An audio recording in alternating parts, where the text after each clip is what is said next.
I was 160 miles offshore, standing on steel and salt, when I got the call that shattered my life.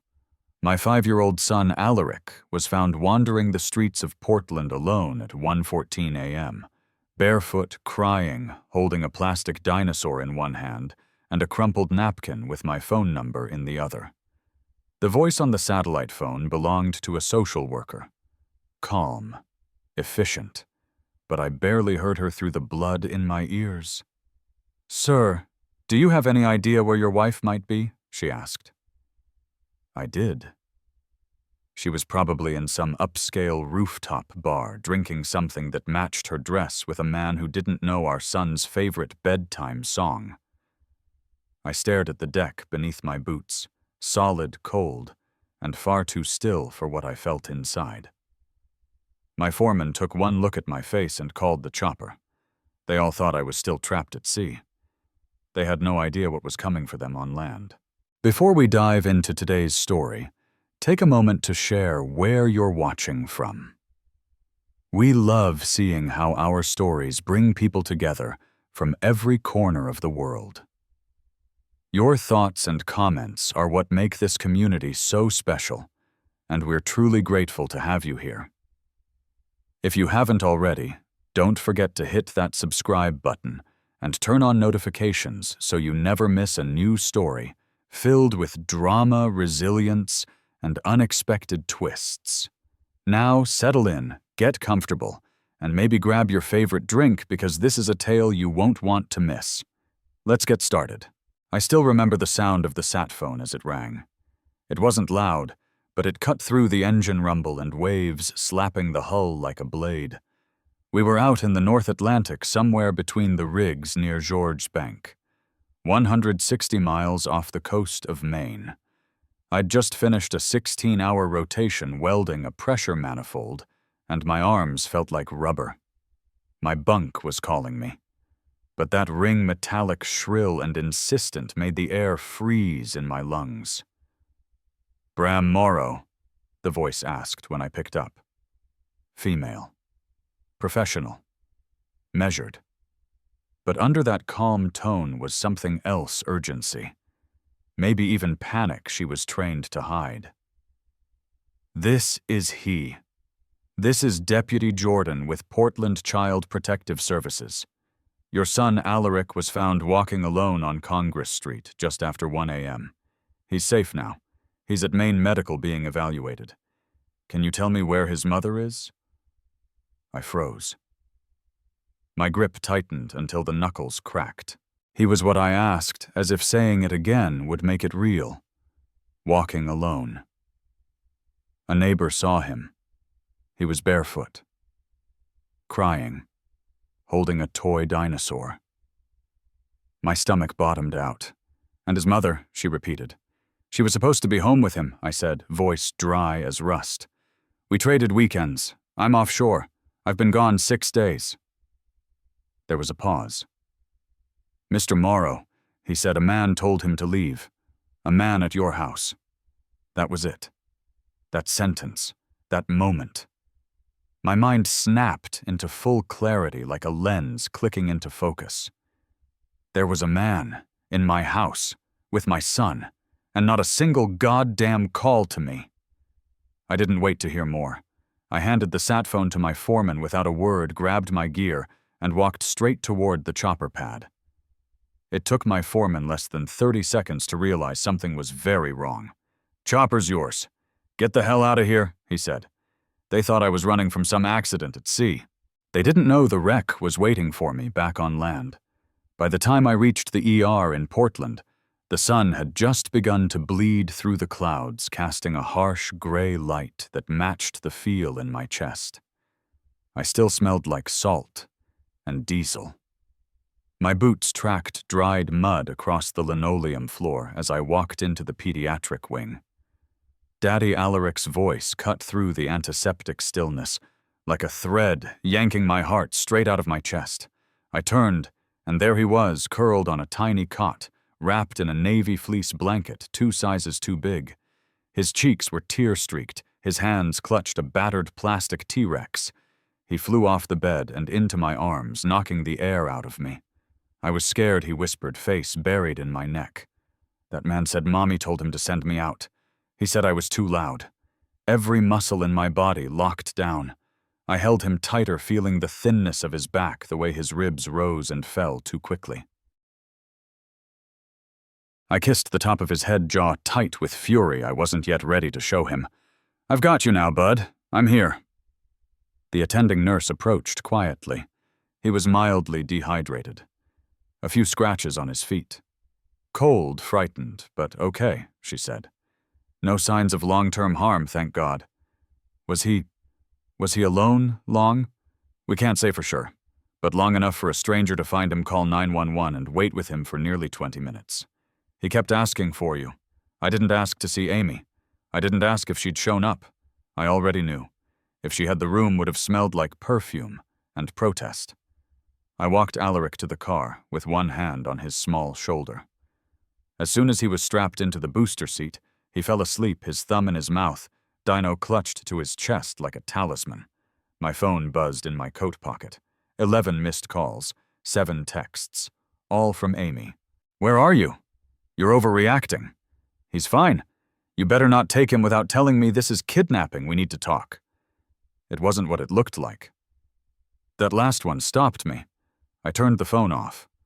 Amy used to be a lighthouse in my life.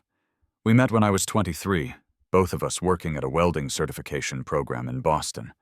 She was wild and bright, then electric in a way that made you want to run toward her, not away.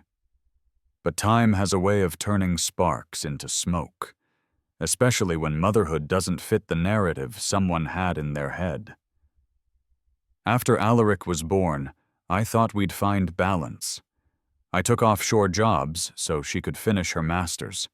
I cooked. I handled the late nights. I FaceTimed from the middle of the ocean to sing lullabies. And slowly, she began to vanish. First into yoga retreats, then wine nights, then girls' weekends that bled into Wednesdays. The fire in her became something else entirely reckless, erratic, and utterly uninterested in being tethered. 2 months ago, we'd signed an informal parenting schedule. Week on, week off. No lawyers, just trust. That trust had been shoved out onto the cold streets of Portland in the middle of the night, barefoot, clutching a toy. Back at our shared townhouse, the lights were on. Her Tesla was gone, but a pair of size 13 sneakers were still by the front door. Men's. Not mine. I didn't go in. I drove Alaric to a hotel on the waterfront, let him pick out a cartoon-ordered grilled cheese and apple slices, and watched him eat like nothing had happened. 5-year-olds are strange that way. They forgive in real time. They fold back into the moment like waves smoothing over rocks. But I couldn't. Something inside me had torn. Amy had made a choice, a devastating, crystal-clear choice, not just to betray me, not just to abandon him, but to put him in danger for a fleeting thrill. A new man, a loud night, a child cast aside like a noise complaint. She would want to talk. She would demand to explain. But I already knew there was no explanation that mattered more than the sight of my son in a hospital blanket whispering, "He told me to go." My lawyer would be getting a call, and this time it wouldn't be informal. This time I wasn't leaving anything to trust. The morning after I brought Alaric to the hotel, I woke before sunrise. My body was stiff from sleeping in the chair next to his bed, but my mind hadn't rested at all. I watched my son sleep for what felt like an hour, his chest rising and falling in that steady rhythm kids have when they're finally safe. His toy dinosaur was still tucked into the crook of his arm, a soft bubble of drool on his pillow. My phone was off, purposefully. I didn't want her voice in my ear or her texts on my screen, but I knew I had to face it eventually. Not because I owed her anything, but because I owed it to Alaric to make the ground beneath him stable again. Predictable. Safe. I took a shower, shaved the ocean off my skin, then got dressed. When Alaric stirred, I crouched beside him and whispered, "Buddy, we're gonna get some pancakes. You hungry?" He yawned, eyes still foggy. "Can I get the dinosaur ones?" "You got it." By 8:30, we were in a corner booth at a diner near the harbor. While he poured syrup over a brontosaurus-shaped flapjack, I finally powered my phone on. 12 new texts from Amy, 2 missed calls from an unknown number, and a voicemail. I didn't open any of them. Not yet. At 9:45 a.m., I stood on the stoop of our shared townhouse with Alaric's backpack in one hand. The front door opened before I even knocked. Amy stood in the doorway, barefoot, dressed in a silk robe cinched tightly at the waist. Her hair was damp, like she'd just showered. Her eyes, though her eyes were the same ones I'd seen the day she told me she needed freedom, back when Alaric was still nursing, and I was sleeping 4 hours a night between shifts. Eyes that sparkled with entitlement and exasperation. Jesus, Bram. You could have at least answered. I didn't respond right away. I looked at her, really looked. Not at the woman I married, but at the stranger she'd become. "I've been offshore 6 days, Amy. You had one job," she scoffed. "Don't start." Alaric peeked out from behind me. She dropped the attitude in half a second. "Baby?" She gasped, arms outstretched. He hesitated. It wasn't big, just a flicker. But it was there, a pause I'd never seen before in him. Then he walked over slowly. She scooped him up and squeezed him like nothing had happened. "I missed you, sweet pea," she murmured into his hair. He didn't say much back. I stepped inside. The house smelled faintly like cheap cologne and takeout. There was an empty wine glass on the counter, 2 pizza boxes in the trash, and a leather jacket on the couch that definitely didn't belong to me. "I want to talk," I said, voice low, not in front of him. "Fine," she replied, setting Alaric down. "Sweetie, go play with your dinosaurs upstairs, okay?" He nodded. I watched until his feet hit the top step. Then I turned to her. "I got a call from Child Services at 1:14 a.m., I said. "My son was found walking barefoot on Congress Street. Alone. A man told him to leave the house." She blinked. "That's not okay, wait. That's not the full story." I folded my arms. "Then by all means give it to me." Amy exhaled hard, then moved to the kitchen, busying herself with pouring a glass of water. It was a bad night. I was tired. I'd had a drink, maybe 2. Alaric was being loud, throwing a tantrum about bedtime. I told him to go to his room and I went to lie down. I must have dozed off. I didn't hear him leave. "You didn't hear the front door open?" I was exhausted, Bram. "What about the man I asked? Who the hell told him to get out?" She turned her back to me and drank deeply. When she spoke, her voice was even. "I had company over. A friend. He was in the living room. He said Alaric came downstairs yelling. He tried to calm him down, but I guess he got frustrated. He told him to go outside and wait for me. I didn't know until I woke up and Alaric wasn't here. A friend," I repeated. "The kind who sleeps over on the weekend. You have our son." She didn't answer. Just stood there facing the sink. My throat burned. Do you understand what could have happened? He could have been taken. Hit by a car. "God forbid you don't get to lecture me, Bram," she snapped, turning around. "You're always gone. You live half your life offshore. You think you're the hero for FaceTiming once a night? I'm here day in and day out dealing with everything. One mistake and suddenly, I'm unfit." "This wasn't a mistake," I shot back. "It was a pattern. You've been slipping for months. You wanted equal custody and I trusted you. You betrayed that, and now I'm filing for full custody." Her jaw tightened. "You can't just decide that. I can. I already contacted a family law attorney. The papers are being drawn up." "That's not fair," she said, voice shaking. "You're not taking him from me. I'm not taking him. I'm protecting him." She turned away again this time, wiping her face quickly with the back of her hand. I didn't know if it was tears or fury. Maybe both. Was it worth it? I asked. Whatever thrill you were chasing. Was it worth seeing our son in a hospital blanket clutching a dinosaur whispering, "He told me to go"? Silence. Then, finally, a whisper. I didn't mean for it to happen. I know, I said. But it did. Over the next 3 weeks, the legal process began. My lawyer, Julian Maris, was sharp, clinical, and efficient. He filed an emergency petition for temporary sole custody citing the incident report from CPS and the hospital records. Amy's lawyer responded within days, but the damage had already taken root. Alaric stayed with me during that time, and I adjusted my entire schedule to make it work. I canceled the next offshore contract, took temp welding gigs in local shipyards. Every morning I walked Alaric to school, and every afternoon I picked him up with a packed snack and his favorite audiobook ready for the ride home. We settled into a rhythm, a new kind of normal. Some nights he'd still ask if Mommy was coming over. Other times he'd tell me flatly, "I don't want that man to come back." His sleep was lighter.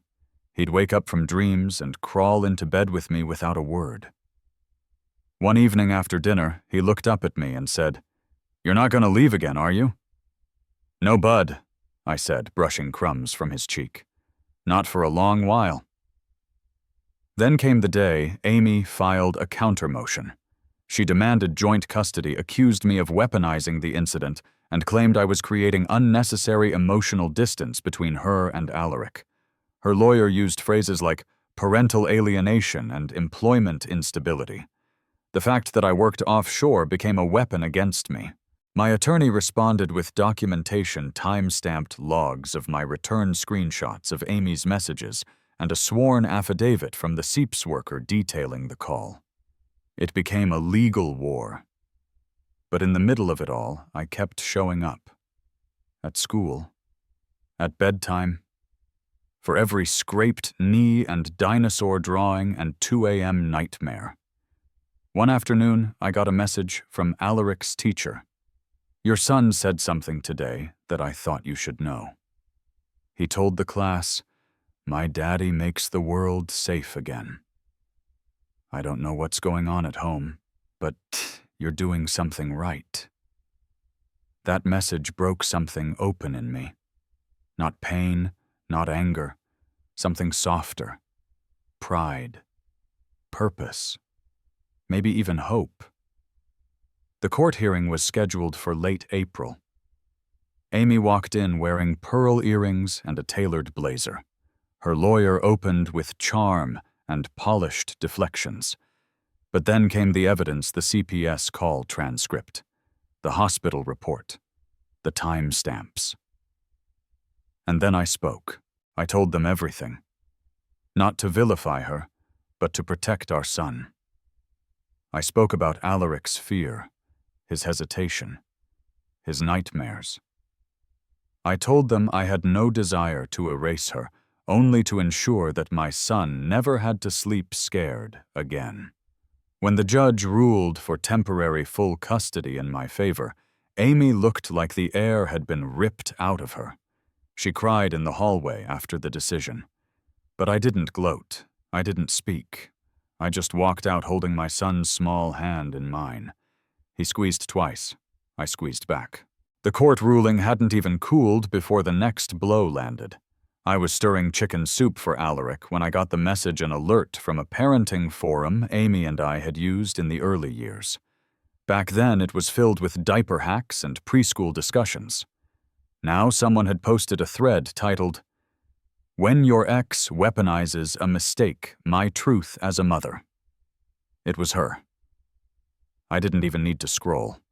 She didn't name me outright, but the description was unmistakable. A husband who worked offshore, a small accident involving their child, and a vindictive custody battle designed to punish a mother for moving on. She framed it as postpartum trauma that had gone unsupported as a woman shamed for asking for help. I stared at the screen in disbelief. My hands tightened on the spoon until I felt the metal bite into my palm. Dad. Alaric's voice pulled me back. He was sitting at the table, a crayon dinosaur sketched onto the back of a bill envelope. "You okay?" I nodded and turned back to the stove. But inside, something had fractured. She wasn't done with us. She was rewriting the story. And she had no intention of telling the truth. The next day, I started getting looks at school pickup. One teacher smiled too tightly. A PTA dad who usually nodded gave me a wide berth. I didn't imagine it. I'd spent years in tight quarters with men who communicated entire histories with a glance. This was real. By Thursday, Alaric's teacher, Ms. Benson, called me in. "I just wanted to check in," she said. "There's been some talk, among a few parents, some concerns. Concerns about what? Well, I think someone shared that post, and there are questions about whether the custody change is really in Alaric's best interest." I stared at her. "So a child is found alone on a city street, and somehow I'm the questionable parent?" She raised her hands. "I'm not saying that's my opinion. I thought you should know what's circulating. You might want to get ahead of it. Ahead of what Amy's PR campaign, I left that meeting furious but focused. I wasn't going to play her game.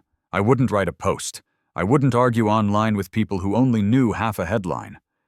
I'd let my actions speak." But then came the call. It was from Fallon. Yes, that Fallon, Amy's younger sister, the one who used to babysit Alaric when he was a baby before everything in the family turned cold. "Hey," she said awkwardly. "I know it's been a while, but I heard what happened. And I'm sorry." I said nothing. Not out of bitterness, just confusion. Fallon hadn't spoken to me in over a year. She went on. "Amy told Mom and Dad that you manipulated the court, that you staged it somehow. But I don't buy it. I know her. I know how she spins things." I exhaled. "Then why are you calling me now?" "Because I saw the CPS report. She left it out on the counter. I wasn't snooping well, not at first. But once I read it, Bram, she lied. She told everyone Alaric wandered off while she was cleaning. She said the guy who was there tried to help him. But that's not what the report says." I felt my throat tighten. "What does it say? That he screamed at your son? That the neighbors heard it? That he told Alaric he wasn't wanted in the house while grown-ups were talking?" Bram. She went upstairs and left them alone. Silence stretched. Fallon's voice softened. "I'm sorry I didn't reach out sooner. I should have stood up for you." I closed my eyes. "Thank you. That means more than you know. Just, if you need someone to testify or submit a statement, I'll let my attorney know." And just like that, a door cracked open. "Julian," my attorney barely blinked when I told him. "Good. We'll add her to the witness list. A blood relative turning on her is invaluable in court. You think it'll matter?" I asked. "With the way she's spinning everything." He looked at me for a long beat. "Truth takes time to land. But it always lands. The question is, will it land before it damages your son?" That night I lay awake for hours. I kept thinking about what Fallon had said. How Amy told people I staged the incident. How she was pulling strings behind the scenes while I was packing lunch boxes and reading dinosaur books. What scared me wasn't just the lies, it was how convincing she could be. The full custody hearing was scheduled for the following month. But in the meantime, Amy filed for visitation rights, supervised at first. The judge granted it on the condition that it be in a neutral location with a court-appointed supervisor present. I agreed. I wanted Alaric to have a mother. I didn't want to erase her. I just wanted her to earn her place back. The first visit took place at a family center near downtown. I sat in the parking lot for the full hour pacing the sidewalk. When Alaric came out, he looked off. Not scared, not sad, just muted. He got into the car without a word. "How was it?" I asked gently. He shrugged. "What did you guys talk about? Mom said you don't want her to see me." I blinked. "She said you were mad at her, and that's why she can't come home." I gripped the steering wheel tighter. "She told you that?" He nodded, eyes down. I kept my voice even. "That's not true, buddy. The judge made that rule because it's safer right now. I'm not mad at her. I just want to make sure you're okay." He said nothing, just stared out the window. And that's when I knew she wasn't just fighting me in court. She was waging a quiet war in his mind. Over the next 2 weeks, things escalated. Amy posted more, shared photos of her holding Alaric from years past, captioned with poetic phrases like, "A mother's love can't be measured by court rulings."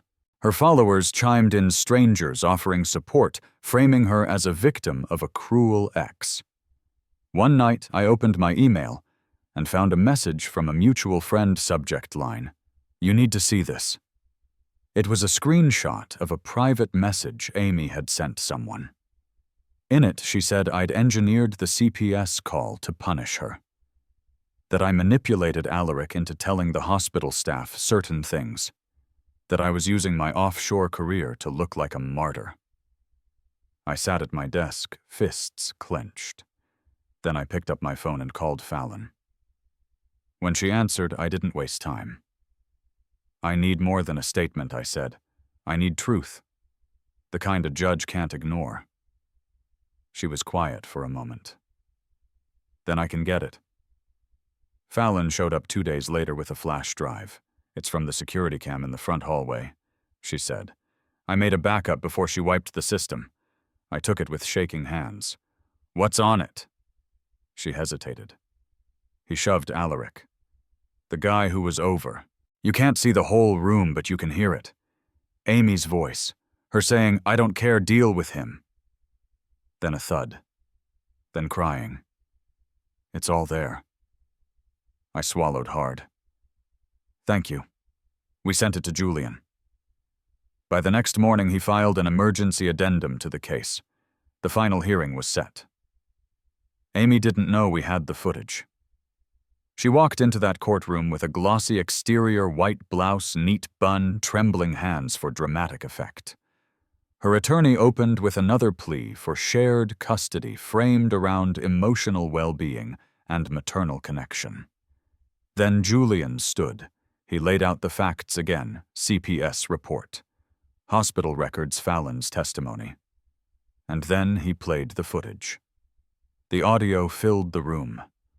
Alaric's small voice panicked, the man's harsh reply, Amy's cold dismissal, the thud, the whimper.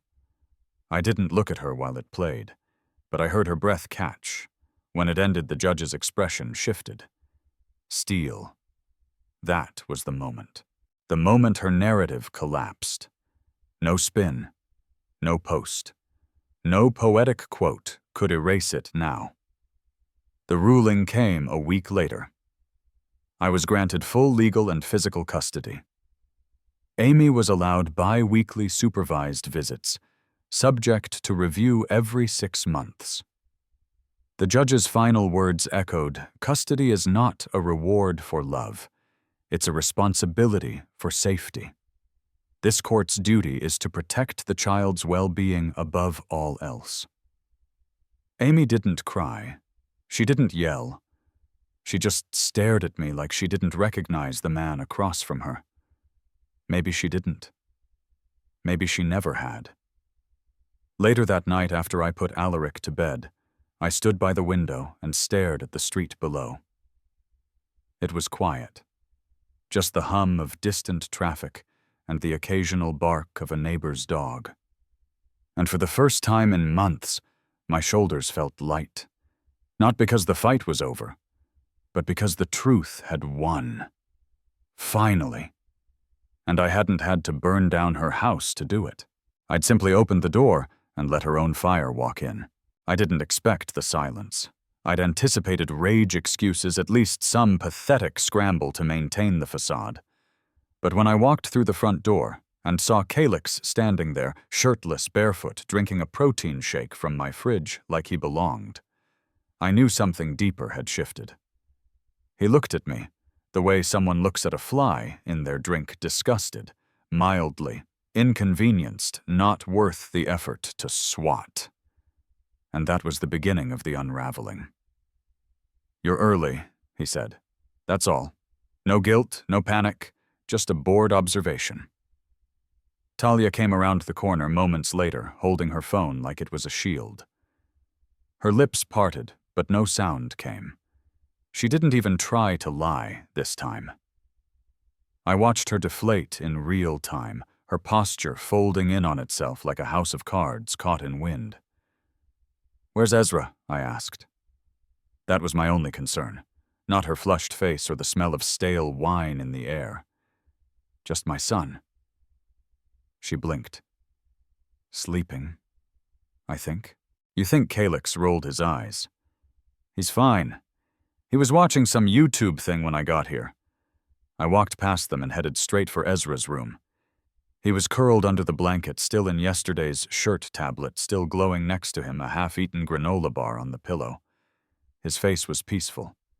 Too peaceful. Like he was pretending nothing outside that room existed. I shut the tablet off, brushed the crumbs from his sheets, and kissed his forehead. When I returned to the living room, Talia was pacing. "You weren't supposed to be back until Friday." "No," I said. "That's when you thought I'd be back. That's when you planned to have Calyx over." "But plans change." Her mouth twisted. I know this looks bad. It doesn't look bad. It is bad." Calyx stood like he was stretching for a workout, no urgency at all. "You two need a moment," I didn't answer. I just turned to him. "Get out." He tilted his head like he hadn't heard me. "You don't get to be here. This isn't your place. You've used my food, my couch, maybe even my bed, but that ends now." Talia flinched. He chuckled. "You don't scare me, Bram." "Good," I said. "Then you won't mind leaving calmly. Because if I call the cops, you'll be out in cuffs."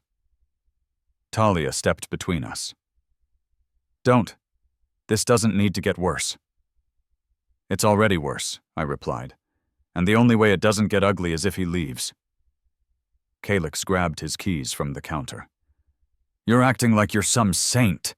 Maybe if you'd been more of a man at home, this wouldn't have happened." I didn't blink. I didn't raise my voice. "Get out." He held my stare for a long second, then laughed under his breath and walked out. When the door slammed behind him, the house felt cavernous. Talia collapsed onto the couch like the drama had exhausted her. "I didn't mean for you to find out this way. You didn't mean for me to find out at all." She didn't respond. "I need you to pack a bag. I'm taking Ezra with me for a few days." "What? No. You don't get to just—" I wasn't asking. Her voice cracked. "I'm still his mother, and I'm still his father. The one who didn't leave him with strangers, the one who didn't throw parties while he was supposed to be in bed, the one who didn't disappear while he wandered the street." That shut her up. "You have until I get his bag ready." I didn't look at her again. Not when she started crying. Not when she said it wasn't supposed to go like this. I just focused on Ezra, his toothbrush, his stuffed elephant, the tattered blue hoodie he refused to take off. Talia was gone when I returned. The front door left slightly ajar. Back at the Airbnb, Ezra clung to me tighter than he had in months. I let him. He didn't ask questions, didn't seem confused, like he'd sensed this moment coming before I had. The next morning I called a lawyer. I didn't want revenge. I wanted protection. I wanted Ezra safe. But the deeper I dug, the worse it got. Talia hadn't just cheated. She'd been siphoning money from the joint account for months, funneled into her business ventures that didn't exist. The bartender gig, a cover. Her networking retreats, thinly veiled trips with Calyx and his circle. And worse, she'd left Ezra alone more than once. Once I had confirmation, I took the next step. I called Child Protective Services myself. I needed documentation, official records, not just accusations. When the social worker arrived at the Airbnb, she sat across from me with a clipboard and tired eyes. "We got your report, Mr. Bramwell." "I'm not making this up," I said. "You can call the daycare. Ask them how often she picks him up late. You can talk to the neighbors, ask about the noise, the strangers the nights she's not home." The social worker nodded slowly. "We've actually received 2 anonymous complaints in the past 3 months. That hit me in the chest." "So nothing was done?" I asked, trying not to yell. She sighed. "Mr. Bramwell, we're stretched thin. We prioritize immediate risk physical harm. If no one opens the door when we visit, if the child seems okay on record, it gets closed. I'm telling you he wasn't okay." "I believe you," she said, "but we have to follow procedure." I handed her the photos I'd taken of Ezra's unwashed clothes, of the open wine bottles on the coffee table, of Calix's duffel bag in the hallway. I gave her names, dates, receipts. She took them all without a word. Then she looked up at me and said, "You'll need to file for emergency custody." And so I did. The hearing was scheduled for the following Monday. In the meantime, Talia spiraled. She called, texted, left voicemails that swung from sobbing apologies to screaming threats. "You're tearing this family apart. You don't care about us. You just want to control everything. You'll ruin my life over one mistake." I blocked her. But then she sent Ezra a message. A video of her crying, saying she missed him, saying Daddy was trying to take him away forever. I sat down with Ezra and explained it as calmly as I could. "I'm not taking you away from Mommy, but we need to make sure you're safe." He looked at me with tired eyes and said, "I know." That broke me more than any scream ever could have. The morning of the hearing, I dressed Ezra in his favorite dinosaur hoodie. I wore the same suit I'd worn to my father's funeral. The air in the courtroom felt sharp, clinical. The judge was a middle-aged woman with tired skin and tired eyes. She looked at me, then at Talia, who had shown up in a blazer that didn't hide the hangover in her face. The social worker testified first. Then came the daycare director. Then the neighbor from across the street who described loud music, random men, and one night when Ezra rang her doorbell barefoot at 2 a.m., Talia sobbed, denied, then shifted blame. I was overwhelmed. He was never around. I was lonely. I made mistakes. The judge didn't flinch. "I believe the child's well-being is at risk," she said. "Temporary full custody is awarded to Mr. Bramwell pending further evaluation." Talia's scream echoed through the courtroom like a grenade. "You bastard!" I took Ezra's hand and walked out without looking back. Back at the Airbnb, I sat on the edge of the bed while Ezra colored in his sketchbook. The day felt quiet. Too quiet. Like a storm had passed, but the clouds hadn't cleared. Daddy Ezra said, holding up his picture, "It's us at the beach." I looked closer. A stick figure, him holding my hand, smiling. The sun above us huge and yellow. No one else in the frame. "Looks perfect," I said.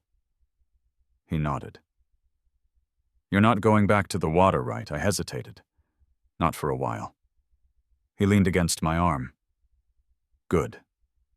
Outside, the wind picked up. I closed the curtains and sat still, anchoring myself in that moment, in that small, steady warmth of knowing he was safe, knowing I was finally where I needed to be, and that no one, no matter how charming, how manipulative, how reckless, was going to take that from me again.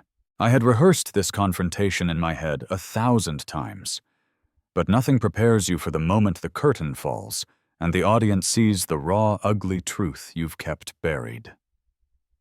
It was April 6th, 2025, almost a month, since I came home from the rig, since I found out my son had been wandering the streets, since everything I thought I knew about my life shattered. Now it was time for her to shatter. I waited until my attorney confirmed the judge signed the emergency custody order. That morning I stood outside the gray clapboard house that once held every good memory I thought we had. I had no idea what I'd walk into, but I knew one thing: I wasn't walking out without my son. She opened the door with a confused half-smile, makeup smeared, hair tangled, holding a Red Bull in one hand. "Bram, what the hell are you doing here?" I stepped in before she could block the doorway. "Where's Lev?" She blinked. "What?" "He's in his room. What's going on? He's coming with me," I said, my voice low and deliberate. "There's a court order. I have sole custody." A beat of silence. Then, "You're kidding?" My attorney handed her the papers. Her face drained of color. She started laughing high and bitter. "You have got to be joking. Do I look like I'm joking, Ren?" I turned toward the hallway. "Lev, get your bag, bud. You don't get to do this." Her scream rattled the walls. Lev poked his head around the corner, his face crumpled in confusion. "Dad." "Hey, kiddo," I said, kneeling to his height. "We're going to my place for a bit, okay? We talked about this, remember?" He nodded slowly. Are you mad at Mom?" I hesitated. "No, I'm just making sure you're safe. You trust me, right?" He nodded again, eyes welling up. Ren grabbed my arm. "You think you're going to look like some hero just because you left me to drown in bills and responsibilities while you played cowboy in the middle of nowhere?" "Left you," I shot back. "I was working myself into exhaustion so we could survive. You were the one who left every night with strangers with your friends. I didn't cheat on you. No," I said, voice sharp, "you just abandoned your child. You threw him out at 5 years old because your latest fling didn't want a kid around." That stopped her cold. She didn't deny it. Lev hugged my leg, his tiny arms gripping tight. I carried him out as she stood there speechless, the legal document trembling in her hand like it might burn her. The first week back with Lev was awkward and raw. He was quiet. Too quiet. He slept curled against me like he was afraid I'd disappear. I tried not to cry when he clung to me in the middle of the night. I bought groceries he liked, set up a bunk bed, made sure his tablet had the password-protected games he'd been asking for. But no amount of banana pancakes could distract him from the grief he didn't yet know how to name. Every few hours he'd ask, "Is Mom coming? Or did she call?" Every time I'd give him the same answer, "Not yet." I didn't want to poison him with bitterness. That would come on its own. Life had a way of doing that without my help. But I couldn't protect him from everything, not anymore. Fallon showed up again 5 days later. This time she wasn't alone. With her came a lawyer, lean, smug, and way too confident. The kind of guy who called waiters bro, and made every woman within 5 feet visibly uncomfortable. "We're filing for emergency reversal," the lawyer said, voice slick. "What you did was unethical. You took the child without—" "I took my son with a court order," I interrupted. "Signed by a judge. Do your research before you start throwing threats around." He opened his mouth again, but Fallon stepped forward. "Bram," she said more softly than I expected. "Can we just talk alone? I didn't want to. Every instinct told me not to give an inch. But Lev was watching through the curtains, and I didn't want him to see more people shouting." "5 minutes," I said. She followed me to the side of the house. Her voice trembled. "You really think I don't love him? I think you stopped acting like it." Tears formed in her eyes, but they didn't move me the way they once did. I used to think her tears were storms now. I knew they were just fog. Momentary and without depth. "I messed up," she whispered. "Ren," I said, breathing deep. "I spent years on a metal platform in the Gulf, fighting exhaustion and waves and silence just so I could come home and feel like we were building something. And the whole time you were partying. You let some guy kick our kid out at night like he was a dog. It wasn't like that Lev told me what happened. That's all I need to know." Her silence admitted everything. She left without another word. That night, Lev finally spoke. We were building a Lego helicopter in the living room when he looked up and said, "Was it my fault I dropped the rotor blade?" "No. No, buddy. None of this is your fault." But she said I ruined things. The burn that rose in my chest was white-hot and immediate. She was wrong. So wrong. You're not a burden. You're the best part of me. He nodded slowly. His hands fidgeted, twisting a Lego piece until it snapped. I didn't correct him. "Are you going to go away again?" he asked. "Not unless I have to. And if I ever do, you'll know where I am." "I'll call. I'll check in. You'll never have to guess again." He climbed into my lap and whispered, "I missed you, Dad." The weeks blurred. I was called to testify. Fallon's lawyer tried to frame her behavior as a lapse in judgment.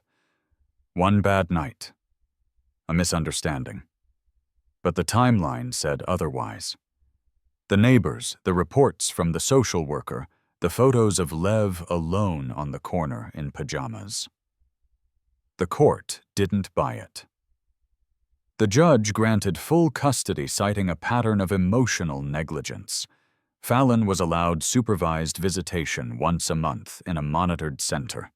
Her screams echoed in the hallway as the verdict was read. But I didn't look back. By late April, Lev was laughing again. He loved when I made popcorn on the stove. We'd curl up on the couch with a fleece blanket and binge old cartoons. He started humming to himself when he played drawing whales and helicopters, and occasionally something that looked like our family, just the two of us. One morning while brushing his teeth, he looked up at me and asked, "Are we happy now?" And I realized, yeah, we were. Then came the envelope. No stamp, no return address. Just slid under the door one Saturday morning. Inside was a single photo. Fallon passed out in someone's lap. A man, older, smug, grinning beside her, with a drink in one hand, and her bra draped over his other. There was a message scrawled in permanent marker, "Miss your mess." B. I stared at it for a long time. Not because I cared, but because that photo would make the court reevaluate visitation. Maybe even strip it entirely. I held it over the trash, paused, then slid it into a file folder. I wouldn't use it yet, but I wasn't naive anymore. If this was a war, I wasn't the same soldier I'd been before. 2 weeks later, I got an email. From Fallon's mother, no less. She wanted to meet, to discuss Lev's future. Against my better judgment, I agreed. We met at a quiet cafe near the courthouse. She wore pearls and a blazer like she thought this was a negotiation. She didn't mince words. "My daughter is spiraling. You've embarrassed her." She embarrassed herself. "I'm not here to argue," she said. "I'm here to offer a solution." I folded my arms. She continued. "We want joint custody reinstated. Quietly. No more court hearings." "You agree. And in exchange, let me stop you right there," I said. "You're bribing me. We're offering an opportunity." I laughed. "Your daughter lost custody of her son because she left him to the wolves. If you want to help her get her into rehab, not into another custody hearing." She glared. "You'll regret this. You're making enemies in places you don't understand." I stood. "I've been 100 miles offshore, ma'am, in storms that would make most people cry for their mothers. I've seen men break from silence, from pressure, from their own reflection. You think I'm afraid of your social circle?" She didn't respond. I walked out without looking back. Lev was waiting at home with puzzles and juice boxes and no idea how close he'd come again to losing his peace. Not on my watch. Not ever again. There was a strange clarity in the moment the courtroom door closed behind me. No gavel had struck. No crowd had erupted, just the mechanical finality of that wooden door sealing behind it years of deceit, negligence, and a mother who should have known better. But for the first time, it wasn't my job to make sense of what happened. It was the system's. 2 months had passed since the emergency hearing. Bram sat on the witness stand, his tiny feet barely reaching the floor, his voice small but steady. When the attorney asked him what happened the night he wandered outside, he didn't hesitate. "Mommy's friend told me to go away. She said I was being annoying. Then the door locked." The courtroom had gone silent. So silent I could hear Fallon's lawyer shift in his seat, his expression faltering. Fallon never looked up. The guardian ad litem assigned to Bram was a sharp, kind woman named Myra Rivas, early 40s, Brooklyn-raised with a no-nonsense demeanor and a notebook always clutched in one hand. After 3 supervised visits, she submitted her evaluation. Her recommendation was swift and unflinching primary custody to Bram's father, Logan Chase. Fallon objected loudly in the next hearing. Her voice cracked when she said I was overwhelmed. "I made a mistake. But I love my son." But the courtroom wasn't about love, it was about duty. And Fallon's track record read like a disaster report. In the weeks between the hearings, I'd stayed in the temporary apartment just outside of the city. Not flashy, just quiet, safe. I repurposed an old guest room into Bram's bedroom rocket ship wallpaper, his favorite dinosaur nightlight, a shelf full of hand-me-down picture books from my brother Julian. He adjusted faster than I had expected. Every night before bed, he asked one question. "Will I have to go back to Mom's house? I never lied." "I don't think so, buddy. Not unless things really change." He nodded every time. Like he was older than 5. Like he already understood that parents sometimes break the very things they're supposed to protect. 3 weeks before final custody was decided, a video surfaced. It was sent anonymously to Myra Rivas's office, then forwarded to my lawyer, then to me. The clip was only 47 seconds long. Security footage from a bar in Lower Manhattan. Fallon, glass in hand, visibly intoxicated, shouting at someone out of frame. A man tried to calm her, then turned, and Fallon hurled the glass at the bartender. Police were called. No charges filed. It had happened 2 nights before Bram was found wandering. I watched the clip in silence, jaw tight. I didn't send it to anyone, not even Fallon. I didn't need to. It spoke louder than anything I could say. Fallon's attorney switched tactics days later. Settlement proposal. They offered to voluntarily relinquish physical custody in exchange for joint legal custody and no public charges. They wanted this to be quiet, clean, contained. My lawyer, Marla Simmons, a calm shark in a black suit, turned to me after reading it. "This is them trying to control the fallout. You have leverage, Logan. All of it. I didn't need to think long. I want sole legal and physical custody. Full stop." She smiled. "Then let's finish this." The day of the ruling, Fallon showed up alone. No parents, no friends. Just a woman in a pale blue dress that looked 2 sizes too loose hair pulled back face bare. She looked like someone walking into a hospital for a diagnosis she already knew. Judge Mira Tolson read from the bench, slowly, deliberately. Her words didn't change tempo, even when she declared full legal and physical custody awarded to the father, Logan Chase, effective immediately. Visitation rights would be reviewed after 6 months of consistent therapy parenting classes and monitored evaluations. Fallon didn't cry. She didn't scream. She just stood there. Silent. I looked at her only once as I picked up Bram's coat. She met my eyes. There was no apology there. Only a quiet, painful recognition. Like she finally saw me not as an ex-husband, not as an obstacle, but as a father who had done what she didn't. Stayed. Outside, Bram ran toward me on the courthouse steps. I bent down to scoop him up. "Are we going home now?" he asked. "Yeah, bud," I said. "We're going home." But the story wasn't over. Not yet, because after the ruling, things didn't return to normal. There was no return. Only a new rhythm, one that didn't involve half-truths and excuses. I took time off work indefinitely. My firm in Tribeca understood. They offered me remote consultancy, but I declined. I wanted to be present, not just physically, but emotionally. Every morning, Bram and I made pancakes together. He cracked the eggs too hard. I let him stir until the batter sloshed over the edge. It was messy, sticky, loud, and it was ours. He slept deeper at night, laughed louder during the day. The dark circles under his eyes began to fade. 2 weeks later, I received a letter. Not a text, not an email. A handwritten letter addressed to Logan and Bram, postmarked from a women's rehabilitation center in upstate New York. Fallon.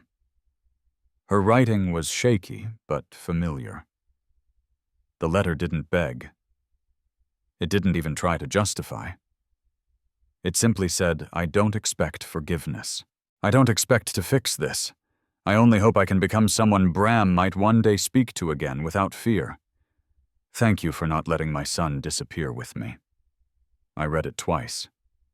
Then I placed it in a drawer I kept locked, not because I hated her, but because Bram didn't need to carry her weight right now. He deserved space to grow. And maybe she did too. 1 month after the ruling, I took Bram to Battery Park. The wind was crisp. He held my hand as we walked past the food stalls. He pointed to the ferry. "Can we ride that one day?" "Yeah," I smiled. "Any day you want." He paused. "Even when I'm big, especially when you're big."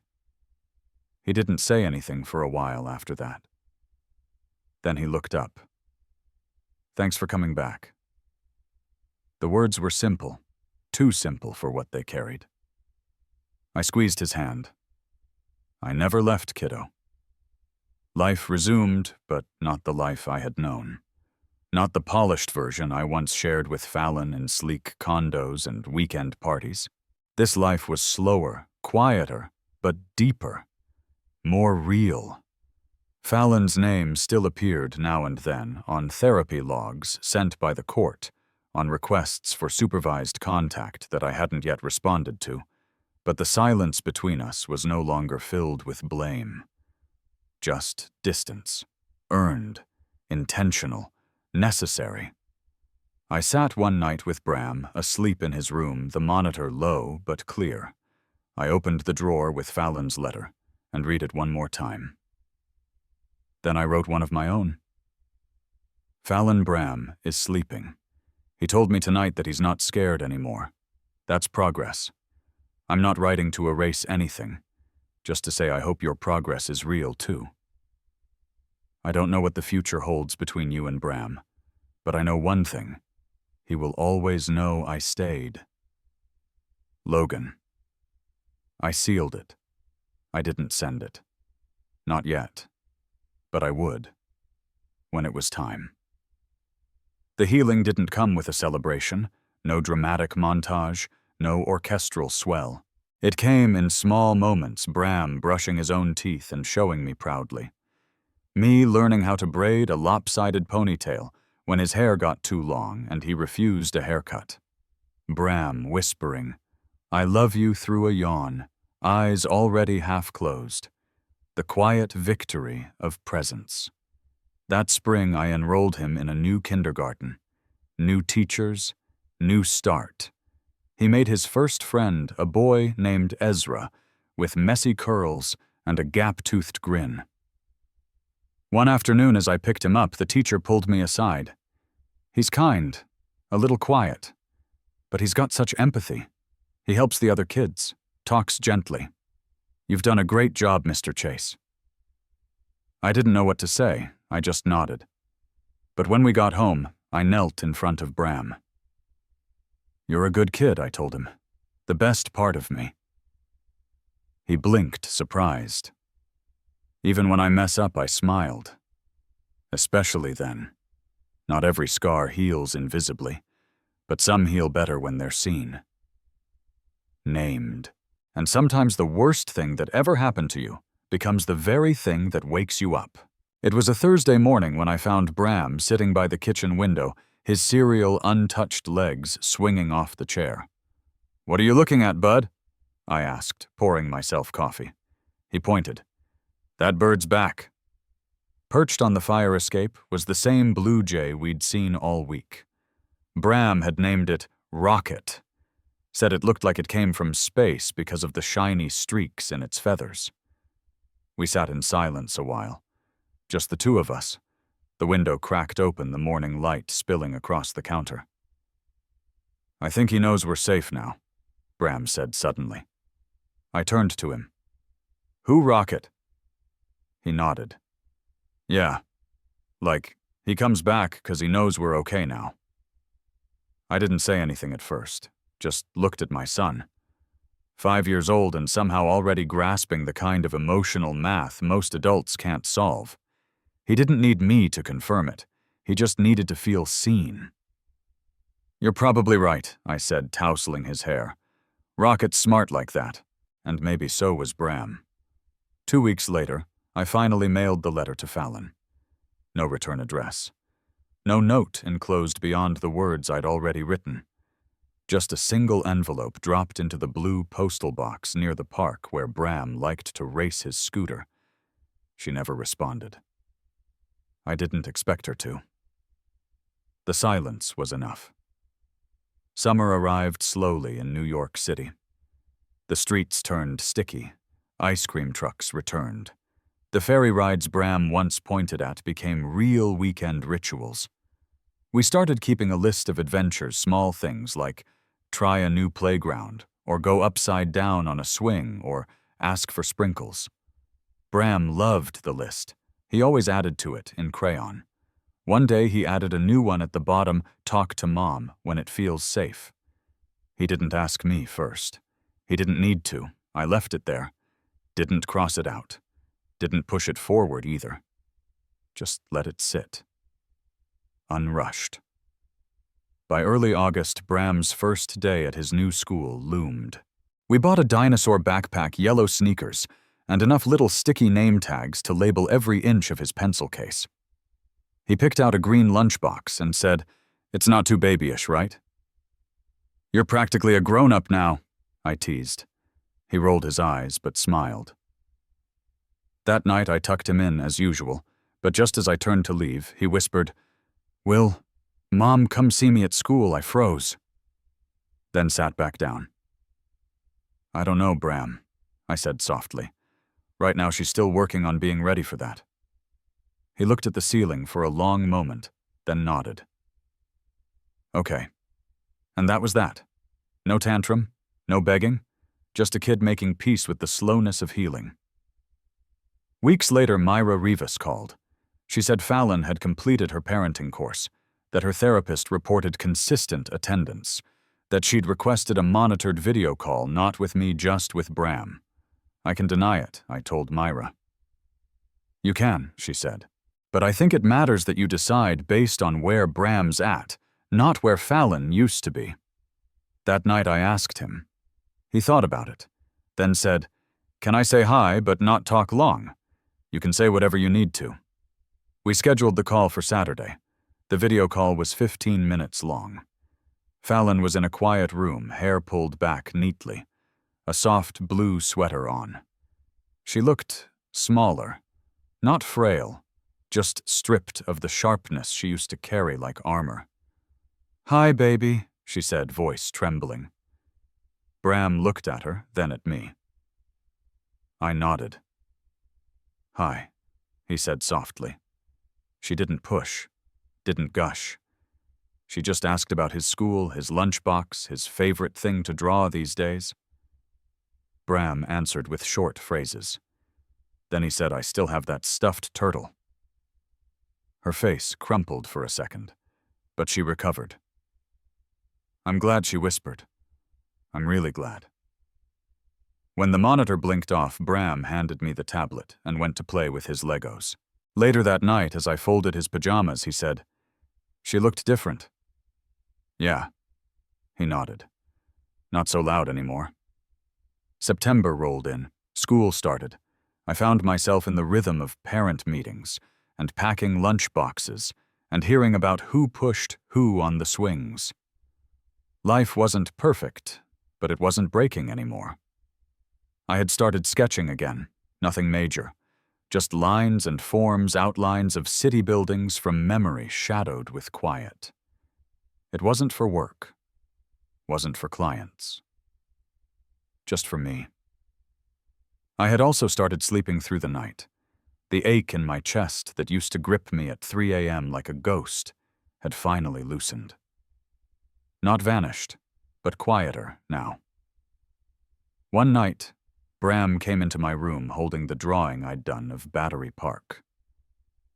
"You should hang this," he said. Where he pointed. "Above your bed." I smiled. "You think it's that good?" He shrugged. "It's ours." And that was enough. Fallon wrote again. A short card this time. It said only, "Thank you for giving Bram the one thing I couldn't." A foundation. I didn't reply, but I didn't hide it either. I let Bram find it weeks later on the entry table. He read it quietly, then looked at me. "She's trying now," he said. "Right. She is." He nodded once, folded the card, and placed it in the bookshelf. Between Curious George and Pete the Cat. Not a shrine, not a dismissal, just a place. We never quite return to the people we were before the pain. But if we're lucky, we become someone softer after surviving it. Not weaker, just less brittle. I don't know what kind of future Fallon will carve out. I don't know if Bram will ever let her in beyond the edges. That's not mine to control. My job is simpler now. Be the father he counts on. Stay steady even when the wind howls. Leave the window open just enough for rocket to land. Because some broken things don't need fixing. They just need air. Some wounds don't scream, they whisper. They echo through quiet hallways, through unopened letters, through the space between a slammed door and the silence that follows. And healing doesn't arrive with grand gestures or perfect apologies.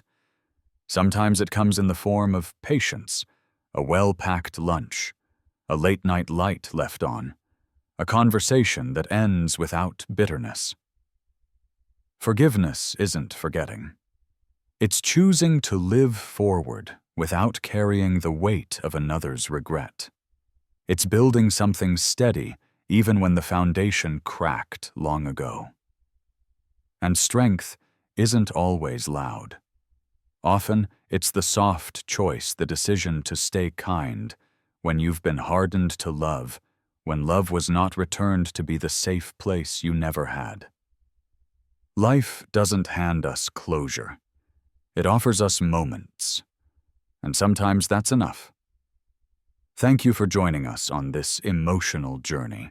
If this story resonated with you, if it stirred something deep, made you think, or made you feel less alone, we'd love to hear from you in the comments.